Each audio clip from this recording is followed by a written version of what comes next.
call this meeting to order. Do we have any additions or deletions?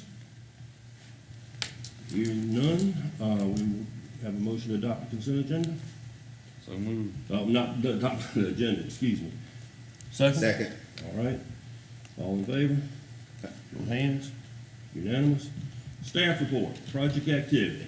Good evening, Mr. Chairman, members of the committee. Would you bring my presentation up, please? Andrew. Let me just say, there's no public comment, so I just skipped over that, so just for the record. Good evening, members of the Economic Development Committee. I'll get right to it in the interest of time. Project activity remains fair to strong. We got 5 new projects in the last quarter. The previous quarter, we had 6 new projects. And we still have several potential expansions in the works. We'll talk about a couple of those in executive session. Onto the Mid-Carolina Commerce Park Road extension. It is, we had some difficulties, change orders, and a stop in construction. Construction is back on track and they're moving again. Of course, between the problems and weather, the end date of the construction has been pushed back to this fall, but they are making good progress. I was out there just last week. And of course, this effort will open up 8 to 10 sites for development. I always use that range because in a lot of projects, we'll combine 2 sites or sometimes split 1 site. So it's not predetermined how many sites would be. And we're already pitching some of these sites to prospects. Matter of fact, we got a $90 million project we submitted on Friday. We submitted 2 combined sites in the back of Mid-Carolina Commerce Park. Over at Mid-Carolina Commerce Park 2, of course, construction of Day Young continues. They're, I hazard to guess, probably 90-ish% done. The facility is dried in. They got their, from the county, their partial temporary certificate of occupancy 2 weeks ago. That gives them the right to go in and install and test equipment, and they're very, very busy doing that as of this moment. Construction will be complete by the end of November. What they're doing is they're finishing up the back side of the building, and then the second phase is that large middle part, and they'll finish up with the office space last in approximately November. Again, it's a $51 million project. Actually, it's probably going to end up being larger than that. We're waiting on some new numbers from the prospect's attorney. And of course, on the road issue, we now have $1.27 million in state and local grants for the construction of this road. The price of this road has sort of bounced around in this time, but we are whittling this thing down and nearing completion soon. Mawson's Way extension, we've hired an outside attorney to work on the right-of-way issues. We need to acquire property from Samsung, 219 LLC, and Komatsu on this. All of those have been on board since 2019, but now it's time to get signatures on paper. So that attorney is going to handle that for us now. Our previous estimates are it would take $2.8 million to build this new road. We have commitments today for $3.6 million. $2 million from the Coordinating Council. County Transportation just very recently committed to $1.5 million over 3 years, and we're tremendously thankful for that. And of course, Newberry Electric Cooperative has helped us with some utility tax credits. Now, the other half of this, of course, is the repairs and resurfacing of the existing Mawson's Way. The previous estimate was $1.6 million. So if you add the $2.8 million for the new road and the $1.6 million for the existing road, you're looking at $4.4 million in costs. Mike Pisano recently got an estimate from somebody he respects in the industry saying, no, it's not going to cost $1.6 million to build this road. It's going to cost about $700,000. Now, there are some caveats in there that Mike explains, but it might be cheaper to do both of these projects than we originally envisioned. And if Mike's estimate and the $2.8 million estimate for the new road don't change, then we're where we need to be. We've got $3.667 million in committed grant funding and $3.5 million in projected costs. Maybe it's time for us to hire somebody to go out and the grocery store incentives. We're working more closely with the city's grocery store efforts than ever. Last week, or the week before last, I attended a luncheon organized by the city. It was the mayor, the city manager, the assistant city manager, a member of council, and they're hired consultants. They hired, I believe it's Retail Strategies to represent them on these things. And so we talked strategy, we talked prospects, and there are some decent prospects along there, but recruiting grocery stores in small towns is a difficult proposition, but we continue to work at it. One of the things that came to my attention recently was, in 2020, council adopted an economic development incentives plan for grocery developers. However, it's time limited. These grocery store incentives will expire at the end of September. So we wanted to ask council, should we renew these? Is this something we should continue doing? It hasn't helped us yet, but it hasn't hurt us either. And of course, my recommendation would be that we do renew these so that we will have these tools in our pocket if and when we ever get that opportunity to strike. So with that, I'd open it up for discussion. Anybody want to comment? Yeah, I think we need to keep the incentive package going, and so I think we need to take it before council. Yeah, I'm totally in agreement. We need some sort of incentives, obviously, because we haven't got any luck so far without it. Right. They have gained some interest from developers. But there is a weakness here. We should probably maybe even at some point sit down and go through this item by item. We may need to revise. Yes, sir. One of the obstacles we found is that this benefits whoever owns the property. But if you have a developer who comes in and the developer works the deal and he locks down the land, maybe he finances the construction, if there's a developer who helps us with this but doesn't own the property, there's no way for him to, as far as I can tell, there's no way for him to profit from this. So maybe that's something we need to discuss but this is solid. It'll save, if somebody were to invest about $5 million, I did some numbers at some point, and it'll save them significant money, about $1 million over the 20-year period. That's not a massive amount of money, but it's enough to pay for a couple of employees every year. I think the incentives are a good idea, and it's my opinion that we should work on this and renew it as well. I would like to just say review it and see if we can enhance it, whether we tie it in with the city, do it independently. I think tying it in with the city, since most of it's probably going to be within the city limits, I think working with them. Sure. I do think that there are some glitches in it, or anything that we can do to enhance for grocery store recruitment. We just might need to review it. Again, I'm not saying that what's there is not good, but if we can potentially do some of the things that you said will make it more developer friendly, and we might can do it with all within the same money. The developer can get the money versus somebody who's already. Just a thought. Just put your best effort in on that. Well, one of the things we've learned is that all developers in grocery stores Walmart is like the magnet that attracts everything. So everybody wants to be within proximity of that intersection of Main Street and Wilson Road. We had a suspect recently, and we were talking about pitching an interstate site to them, and they were like, no, absolutely not. We want to be up here. So chances are any grocery store recruited to Newberry County would be within the city of Newberry. But, all right, do you have any input? Do we just take that as advice for now and maybe schedule something? What I'm hearing is, and you can formalize it with the vote if you'd like, but bring it forward to council with any recommended amendments Yes. that staff sees and. Y'all want to vote on it, or Yeah, that's Just a good. comment, since this is an ordinance, if we renew the ordinance, will it also take 3 readings?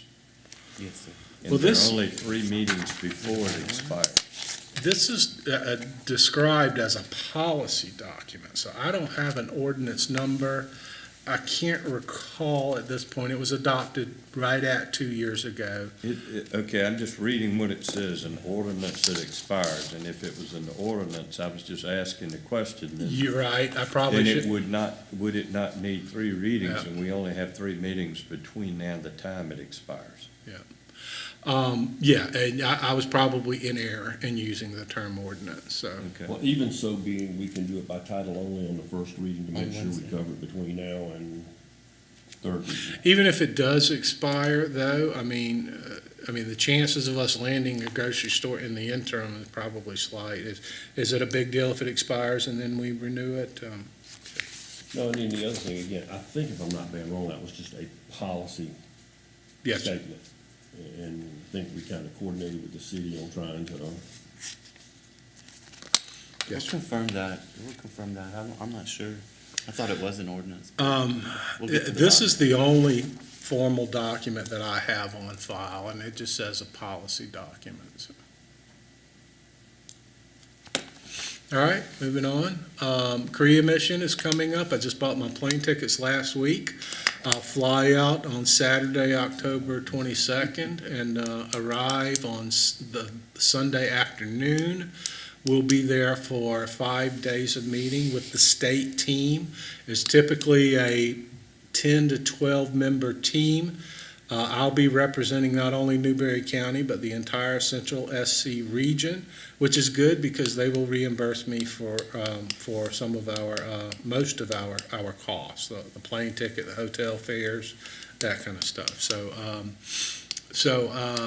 Last 2 state missions were virtual in 2020 and 2021. And interestingly, I went back through the old 2020 report, and I'd forgotten that DeYoung was a company that we met with virtually in 2020. And here they are, building a $50 million facility in Newberry County. I doubt if this is what, that virtual meeting is what sealed the deal for us, but there are some good suspects on this, and it's a good way to meet some of these companies that are looking to do business in the state. It's also a good way to make contacts with some of the larger companies. We've met with Hyundai, we've met with Latte, which is a huge corporation over there. I'll pay a call to Samsung, just a courtesy call to them to show them Newberry County cares about them, is thinking about them when I go over there, if it's at all possible. So looking forward to that in late October. Economic Development Strategic Plan, that is ongoing as we speak. The first community meeting is taking place over at Community Hall from now until 7. I was over there earlier and introduced and welcomed everybody. Had about close to 25 people there. A lot of notable, you guys would know probably most of the people in this room are in that room. We've got a meeting in Whitmire tomorrow night. Next week we've got Prosperity in Palmaria, and we're adding a Little Mountain session. And we probably should have done a Little Mountain session from the very beginning, but they were telling us we can do 5 minutes for this budget, so we wanted to keep it within budget. But Little Mountain wants a meeting, so we're going to do everything we can to accommodate them. I've also heard from one person in Chapels. They want a meeting too, but I don't know of a facility in Chapels where we could host a meeting for 25 to 50 people. If anybody knows anything, let me know. But we will continue working on that. The county council session is a 90-minute session. It will be very much like the community sessions that are going on now. You'll do a SWOT analysis.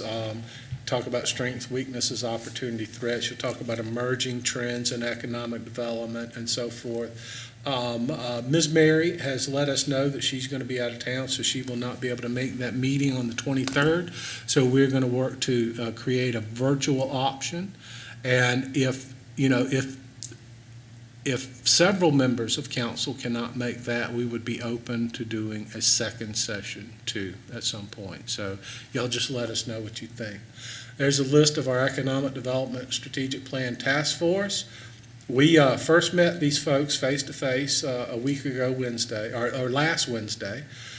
We met them at Community Hall for a drop-in, then we all put them in a 15-passenger van and rode them around and gave them the tour. And we got some very good comments from this group. I'm really impressed with this group. Highly educated, has sort of a business focus. It's just a really impressive group. We had 8 of the 10 show up for the tour and the community meeting, so I've got very high expectations for this group. So thank y'all for appointing such a strong group. On the other thing, we've talked about capital fund in the past, but now is the time if we want to capture some of the revenue streams, perhaps from Day Young or Ecoplexus. This is, maybe a time to discuss that.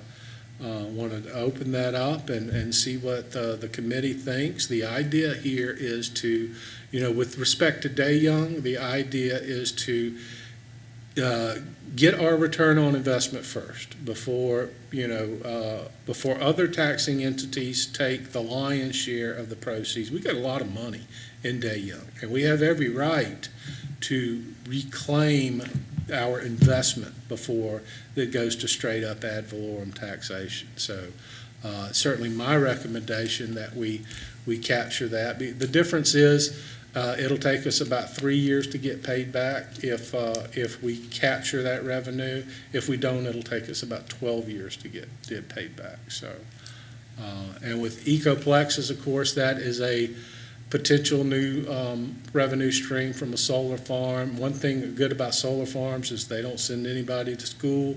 They don't call the fire trucks or the police, sheriff's department. So, a solar stream is one that's really good to capture for projects like this. So. The question we want to pose to committee on the capital fund is that we've discussed this a little bit about committing funds from multi-county industrial park to a capital fund. Right now, we rely on $1 million in revenue from FELO agreements. And if we were to lose a large industry, we might potentially lose a large stream of revenue fairly suddenly, and that could put us in a difficult situation. So the thought and the discussion has been around creating a capital fund and using FELO revenues, at least in part, to fund that capital fund. So we've discussed with legal counsel what's the mechanism to do that, and it's a fairly simple amendment to the existing MCIP. So MCCP 1 and MCCP 2 are in a multi-county industrial park, and we could simply go back and do an amendment to those documents, and council would say 50% of the future income, 50% of all income from these properties in the park shall be committed to a capital fund, and within that capital fund, money from that can be spent on public safety, public works, more economic development, and possibly parks capital purchases as well.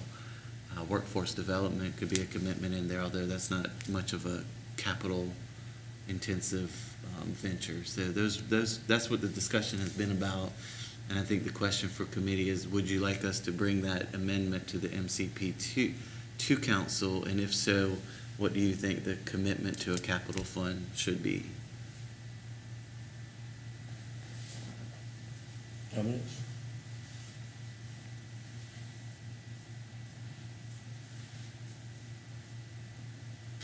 I don't know exactly what the stream should be. Yeah, I don't know that how watered down I want it to be. I thought we had talked at one time about strictly a stream that was for economic development off of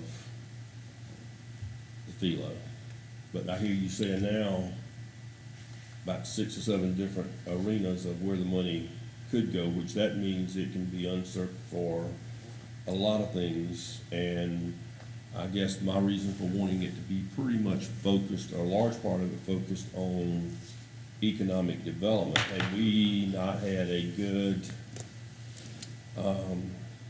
surplus when we tried to recruit Samsung, we wouldn't have had the money to do it. And, you know, again, a lot of our stuff revolves around, our future growth revolves around economic development. And I don't want it to get watered down where a large part of it goes to recreation, a large part of it, I mean, we've done fairly well with rolling stock by doing bonds. Now, I do know that they have increased a little bit, but I think people are willing to pay a little bit for their safety and security. And I think we got a few bonds that will be going off soon. So I don't want to water it down to such a broad umbrella that it can be just picked out here and picked out there and picked out here. That's me personally. Some of the comments we heard previously was, not from members of this committee, but was perhaps public safety capital purchases could be included. Public works, like a road, like the road project, could fall under economic development, but it could also fall under public works. So we could always start conservatively and make amendments later and start with economic development and 25% of the revenues committed to that. We could start with the 4 and council could have that discussion and whittle it down. I think the 4 we talked about in the past was public safety, public works, economic development, parks. And council could whittle that down. We could bring it as 50% with those 4 capital purchases being funded by this fund. And then we could have that discussion with full council and whittle it down to whatever is decided. Just one suggestion. Well, I certainly like the idea of taking some of that money that's been in a philo stream that took us 12 years to recover what we'd spent and give us a shorter recovery time. And I like to have some flexibility on being able to apply the money where it's needed.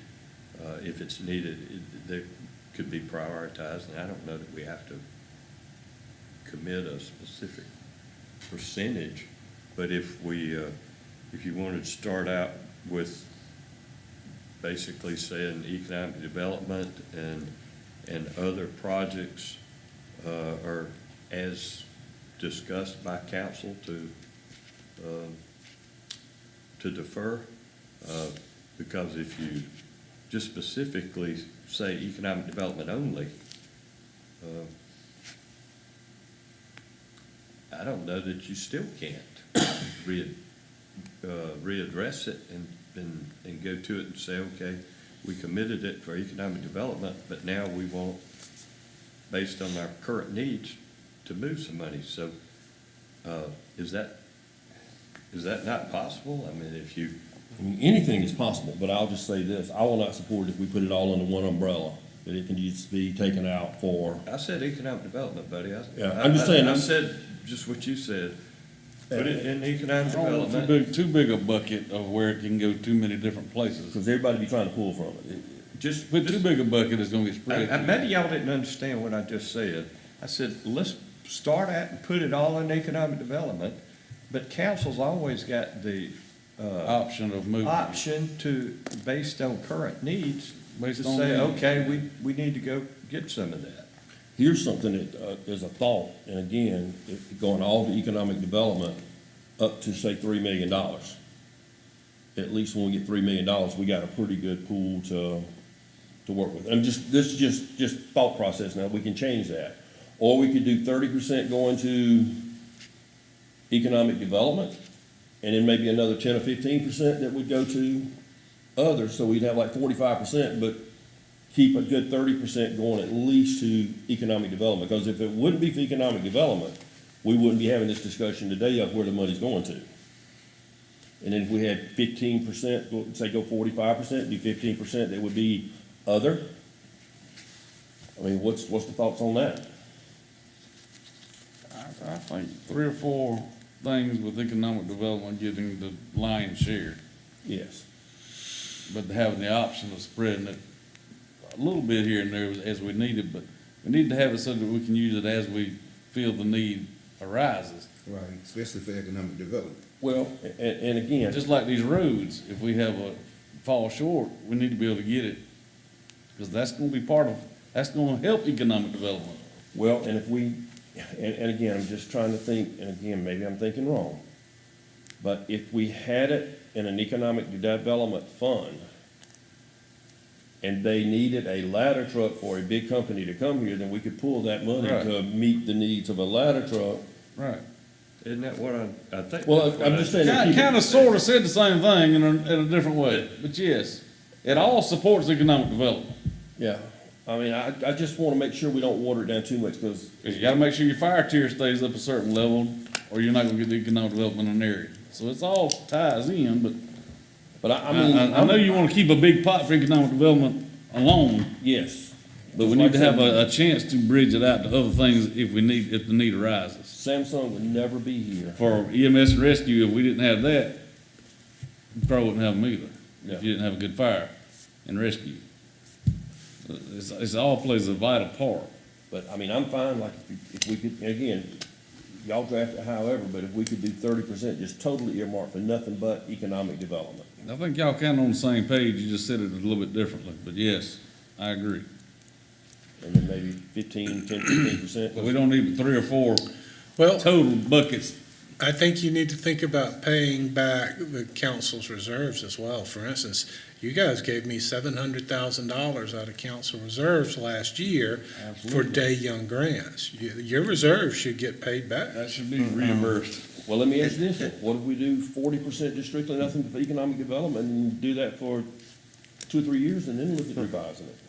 My understanding That's it. from the conversation we have with legal counsel is that we already can reimburse ourselves in an MCIP. So we overlooked that recently, and we're working with the auditor to correct that, make sure we get our reimbursements. And so we're tightening that up, but it's already built in to reimburse ourselves.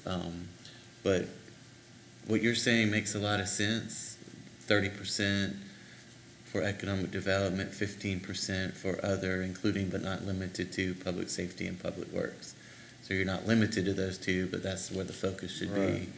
And then we can draft that.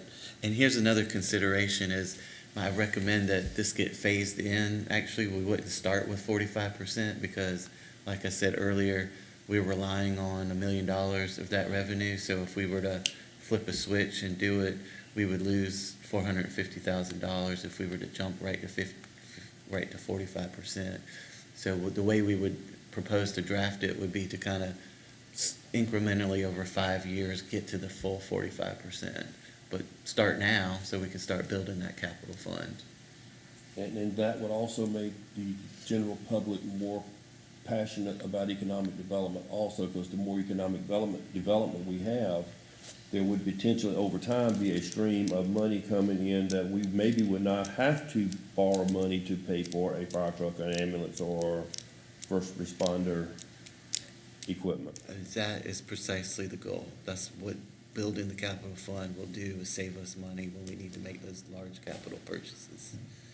So it sounds like drafting it for the 45% as we discussed and doing it that incremental way to get there over 5 years is good direction for us to work with council to do. I want to ask Rick. Rick, you've been involved with the Philos for quite some time now. Yes, sir. Does 30%, do you think that helps? Is that going to be enough of a stream as we move forward to enhance, I know it'll enhance satisfactorily enhance economic development opportunities? Well, the primary reason we began discussing this was because so many of the expenses in economic development are big ticket items, $700,000 for grants. We're building roads that cost millions of dollars. So that was kind of what started us thinking along the lines of creating an economic development fund. But so I don't know about the specifics. I'd have to crunch some numbers to get a good handle on that. But it needs to be a relatively significant slice of the revenue stream, and then it's going to have to build up over time. Nothing on any of these projects is cheap. For instance, one of the ideas was, say, we've been doing this for a few years, and a project comes along, council really wants it, council offers a grant, $1 million grant. If that $1 million grant could come out of the Economic Development Fund and not out of reserves, I think that would be an ideal type situation. Another instance might be, well, we got to build a new road, and it's going to cost $1.5 million to build this road. Instead of, maybe we could just use, half of that and leverage that to get grants for the rest, but that would be the local effort. So, but there are a lot of big ticket costs associated with economic development. Well, maybe my $3 million comment was stupid a while ago. We probably need to enhance it more, because $3 million gives you nothing in today's society. Yeah. Well, just to give you some examples, we gave Samsung a $3.5 million threat. That's $3.5 million grant. That's public knowledge, and that came out of council's reserves. We did $1.2 million for Day Young. That came out of council's reserves. We did $800,000 for KRA. Presumably, that came out of council's reserves. So, But a $2 million or $3 million contribution sure. could create another philo stream over here that's Yeah. gonna continue Yeah. keeping the pantry full. Sure, and there are lots of small projects too. For instance, you guys are familiar with the sign, the Mid-Carolina Commerce Park sign. Well, we built that sign 12 years ago. It cost us, I've been told, about $50,000. New estimates are $120,000 for that sign. So, I mean, this is a gargantuan sign. It's lighted and irrigation and all that, but those were some relatively big expenses, and it's hard to budget for something like that. To your point, $3 million isn't what it used to be. No, that we're close. Absolutely. I used to think it was a lot of money. I mean, we might should try to grow it to 6-7 million. Who knows? I mean, Good just start. that can be open for discussion. Yeah. Sure. Depends on who's looking. Hmm? Depends on who's looking. That's right.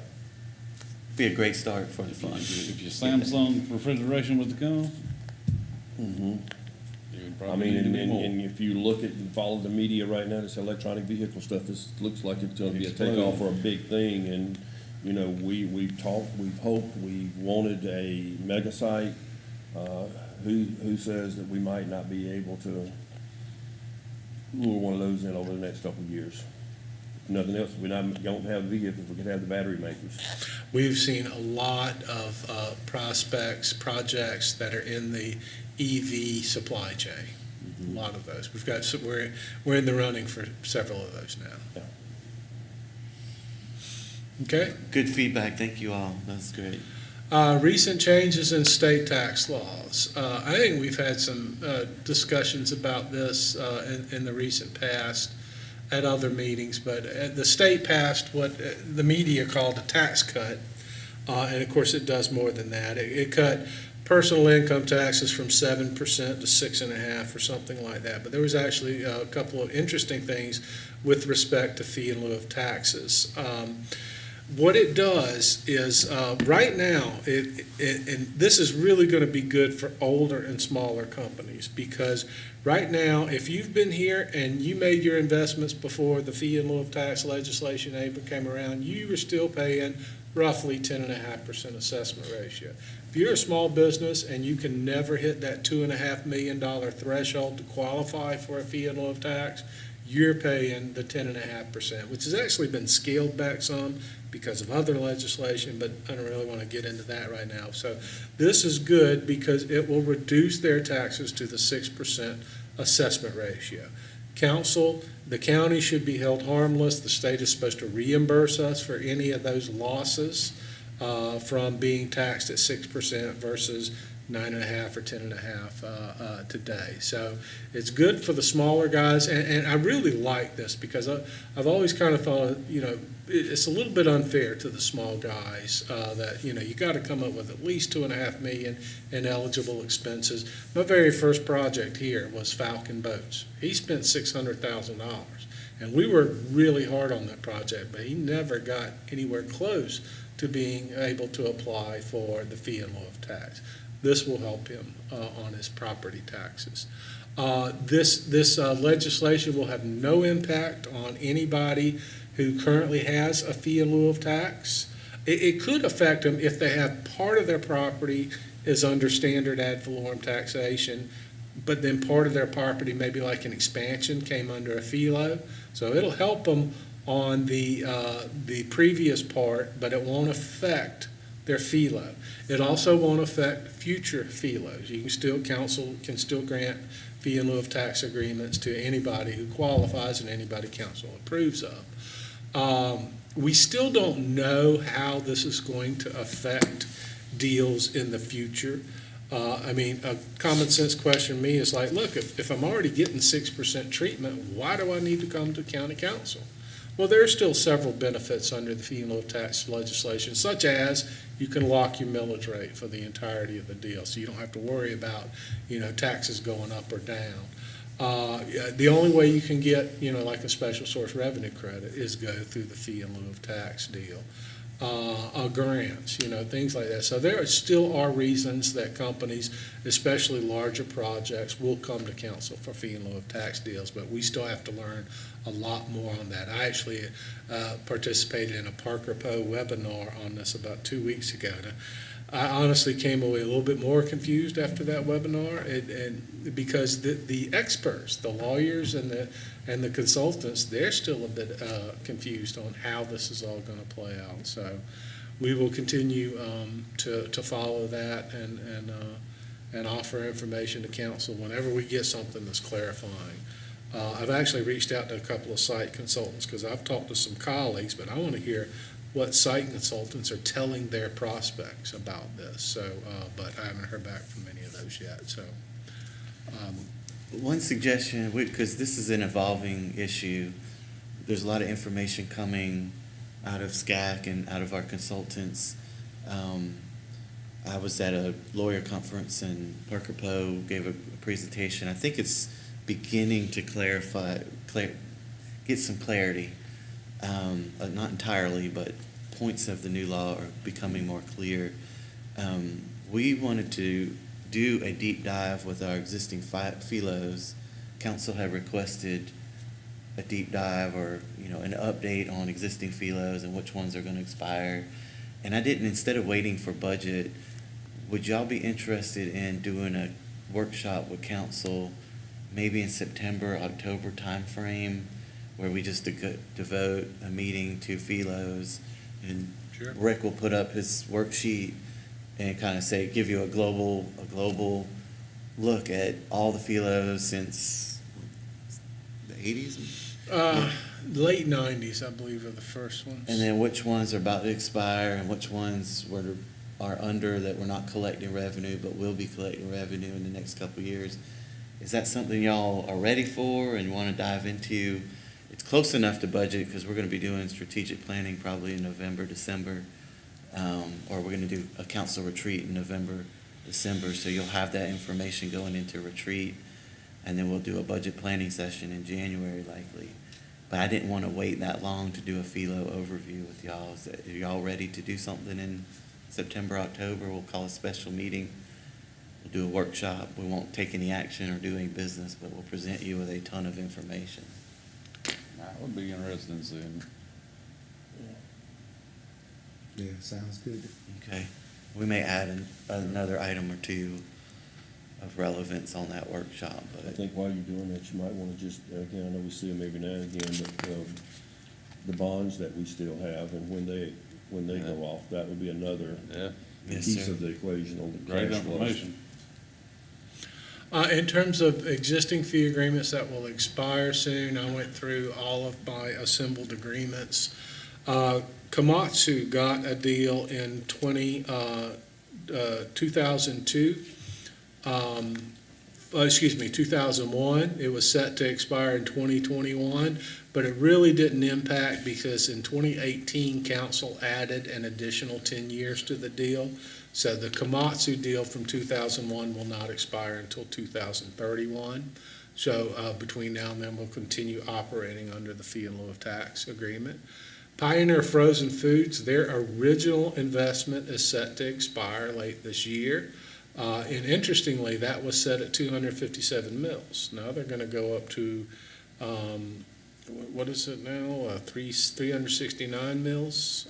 So I expect Pioneer is probably going to see a significant tax increase. However, I can't say that for sure because sometimes the building, if they put the building in as a cost basis, and then all of a sudden it goes over to a valuation basis. We found this out with Kraft a couple of years ago, because when their fee expired, the revenue actually went down. Common sense tell you when the deal expires, the revenue is going to go up. And they're going to pay more in taxes. That's not always the case. And then of course Kraft had a small $10 million deal back in 2002 that's going to expire. I don't think that'll be significant. It was probably, and even though it was well before my time, it was probably a machinery-only deal at that number, and that machinery would have depreciated out completely a decade ago. So I don't think that's going to That was impact a robotics upgrade, anything. if I'm not bad wrong. I'm sorry? That was a robotics upgrade, if I'm not bad wrong at the time. But if it was a 2002 deal, then that machinery would have bottomed out in terms of assessments in 11 years, and they're paying the same from now. And that might be an increase, a little bit of revenue for Newberry County, but I don't expect it to be anything tremendously significant.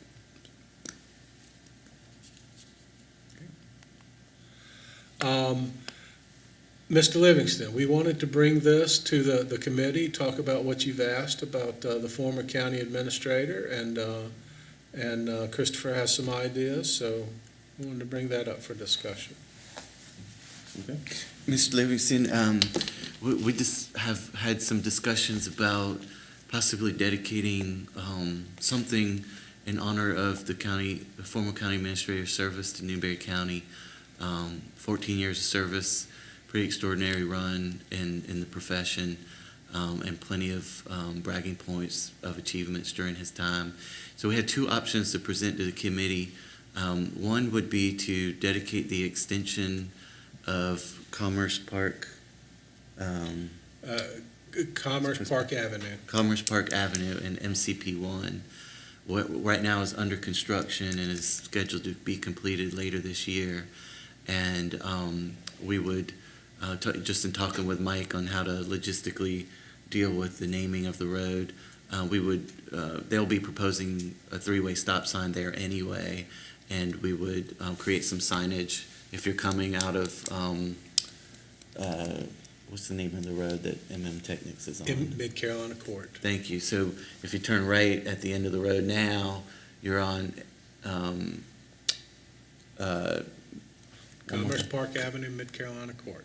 Mid-Carolina Court, and Technics is there, and there's a cul-de-sac there. So if you can imagine coming around the cul-de-sac and coming back out of the park, there'll be a stop sign. There's a stop sign there. If you turn right, that could be Wayne Adams Way or Wayne Adams Lane, or however you'd like to dedicate it. And then if you turn left, it'll be the existing Commerce Park road. And so that's one option. Another option is across the street, we've got MCCP 2, and we did budget $70,000 for signage for the new park. You heard Rick say earlier that estimates may be closer to $120,000. So what we could do in the current year is we could mock up the sign, and council could dedicate the park in honor of Mr. Adams, and we could have the sign mocked up and present it to council later this year as well. And we've got some funding to kind of get that. We don't have funding for $120,000, but Rick's looking at some grants to hopefully leverage the existing 70,000. But we could go ahead and get that mocked up and present it to council. So those are two options, and we'd love to get some direction from committee on which way to go. Or another way, if you have another idea.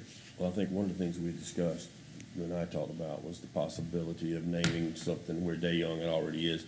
But that was kind of axed, and honestly, legitimately so, because it was going to interfere with them having to re-up their mailing addresses and all that kind of stuff. And we sure as heck don't want to put anybody through any heartache or whatever on that. So either one of those options, I think, is a very viable option. And again, I sometimes think I like the road name versus the park, because I think Mid Carolina Commerce 1, Mid Carolina Commerce 2 just makes more sense to attracting statewide Right. acknowledgement. And And I like the fact of naming the road with the company that he helped bring here. well, that would still not be it. It's gonna be the one going behind it, because the Oh, one's okay. already named in front of the two companies that he helped bring here. Oh, okay. And again, that would create them heartache with having to change all their checking accounts, mailing addresses, et cetera, et cetera, et cetera. And I just don't think that's fair to them to ask them to change all that stuff up. So if we can do something just totally new, that's not gonna create havoc to anybody, I think that would probably be the better way. And again, if other people wanna go with the naming of the park, I'm okay with that, but I still think, based on the name recognition that we're currently getting from MC1 and MC2, I just don't know that would be, I'd like the road name better myself, Yeah. like that, yeah, rather than the whole park. yeah. Sounds clear? Any other comments? Yeah, I'm kind of surprised that we're even considering it.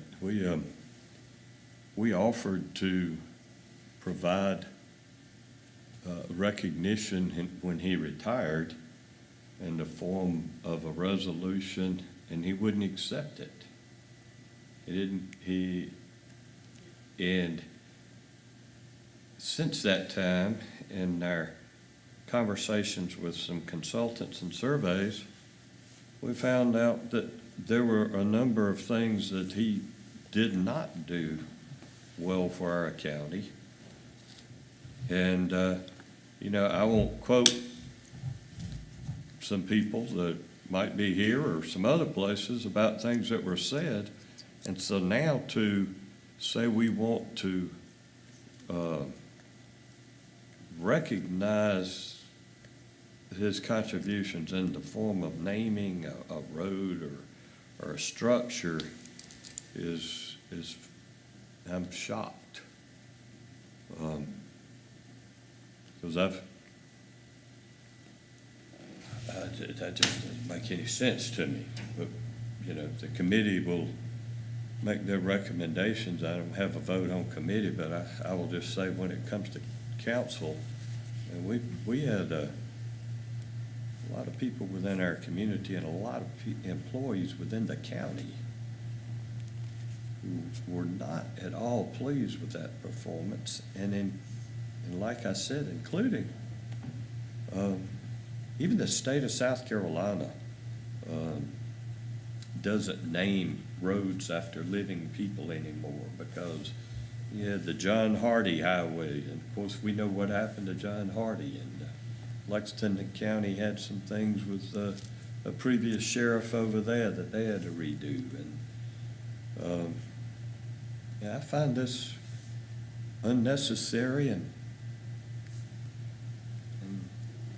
I won't support it, but I'm one of seven.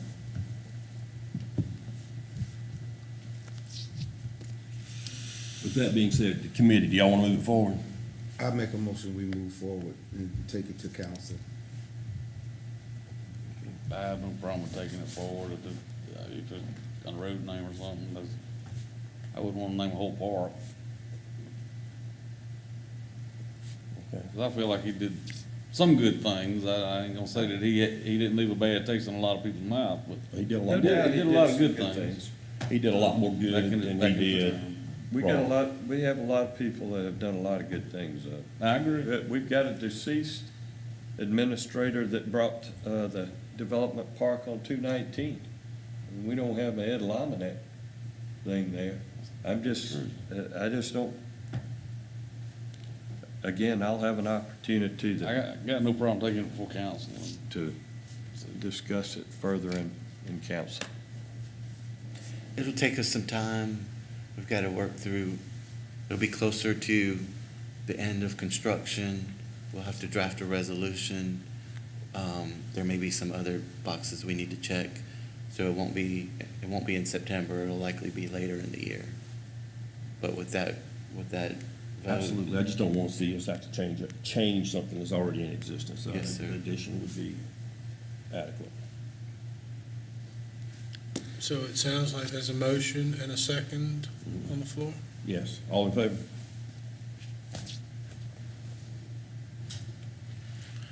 All right, there's a list of the existing industry contacts I've made lately. Things are busy out there. All of our guys are doing strong business. I'm not hearing no rumors of, bankruptcies or anything like that. We do have a couple of industries that are struggling, but they've been struggling for a while, and they have special factors with respect to that. But it's a very strong existing industry environment right now. I've got some existing industry visits scheduled for next week, and there's a few of those there. South Carolina Power Team will be up to accompany me on these visits. With that, Mr. Chairman, that exhausts my open session agenda, so I would request that we move into executive session to discuss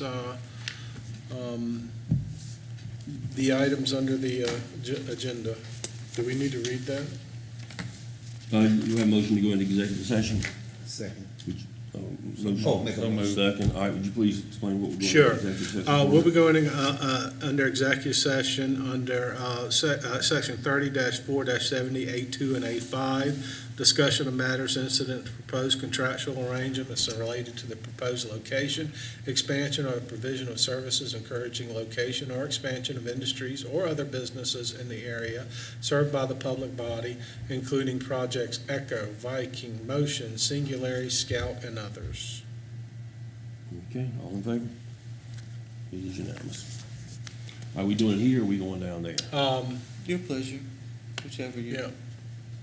It might be better in the smaller room. You don't need to. Actually, yeah, I do Oh, you need do? that because I didn't So bring you a keep it copy. here. Yes, sir. Speaking of printed copy, I forgot that. I'll get you one tomorrow.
Who wants to report out? Just, you want to report out? Make a motion that we come out of, executive session. Second.